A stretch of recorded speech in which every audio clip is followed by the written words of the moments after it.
കൃഷ്ണേന ശാന്തി കൃഷ്ണ എന്നാണല്ലോ ഭയങ്കരമായ ചൂട് പുറത്ത്. അപ്പോൾ നമ്മുടെ സദേൺ സ്പൈസസിൽ വന്നിട്ട് നമുക്ക് ഡ്രിങ്ക്സിനുള്ള ഓപ്ഷൻ ഉണ്ട് കേട്ടോ. Southern spices multi kitchen restaurant. ഹോട്ടലിൻ്റെ തൊട്ട് ഫ്രണ്ടിൽ പാർക്കിംഗ് കിട്ടിയതിൽ ഈ സൈഡിലൊരു പേ ബൈ ഫോണിൻ്റെ ഒരു പാർക്കിംഗ് ഉണ്ട് കേട്ടോ. എല്ലാവരും മുകളിലോട്ട് കയറിപ്പോയപ്പോൾ താഴെ നിന്ന് ഒരാൾ വിളിച്ചു, താഴെ റെസ്റ്റോറൻറ്റ് എന്ന് പറഞ്ഞു. അവിടെ വലിയ പൈസക്കാർ ബുക്ക് ചെയ്തിരിക്കുന്നു, നമുക്ക് അവിടെ ഇല്ല. നമ്മുടെ പാവങ്ങളല്ല.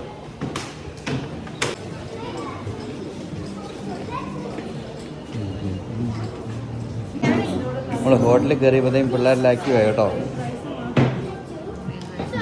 ഭയങ്കരമായ ഡിസ്കഷൻ നടക്കുന്നു എന്താണ് കഴിക്കേണ്ടതിനെ പറ്റി. നമ്മളൊരു കോബ്രയുടെ ഒരു ബിയർ അങ്ങ് മേടിച്ചു, ദാഹം ശമിപ്പിക്കാൻ.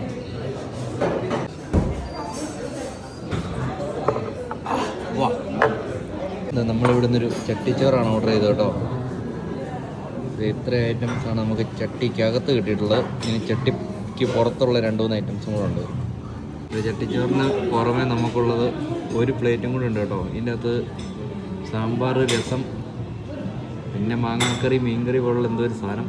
ഇത് മീൻകറി ഏത് കറിയാനാണെന്ന് എനിക്ക് മനസ്സിലായില്ല. പപ്പടം. അക്ഷമരായിട്ടിരിക്കുന്ന ഐക്കി സ്വാമി ഇവരുടെ ഫുഡ് വരുന്നേ ഉള്ളൂ. കുക്കും അപ്പുറത്തിരിപ്പുണ്ട്.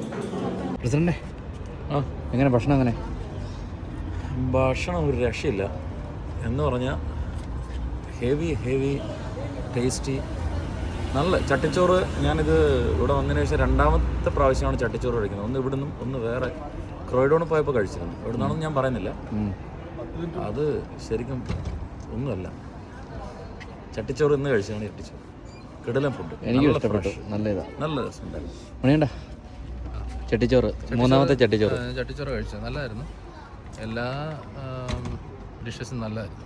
Even beef fry, fish curry നല്ലതായിരുന്നു. പിന്നെ ഓംലെറ്റ് ഉണ്ട്, തേങ്ങ ചമ്മന്തി ഉണ്ട്. നമുക്ക് റെക്കമെൻഡ് ചെയ്യാം ധൈര്യമായിട്ട് മറ്റൊരാൾക്ക്. ഇതിൽ ഒത്തിരി സാധനങ്ങളുണ്ട് അതിനകത്ത്. പിന്നെ നമ്മൾ വേറൊന്നും കഴിച്ചത് ആൽക്കൊഞ്ച് എന്ന് പറഞ്ഞിട്ട് പൊറോട്ട സ്റ്റഫ് ചെയ്തിട്ട് വന്നതാണ്. നല്ല ഗ്രേവി, നല്ല ഡിഷായിരുന്നു. നല്ല കൊഞ്ച്, ഫ്രഷ് കൊഞ്ചായിരുന്നു. നമ്മൾ കഴിച്ചത് നല്ലായിരുന്നു. നമ്മൾ കഴിച്ചതെല്ലാം നല്ലതായിരുന്നു.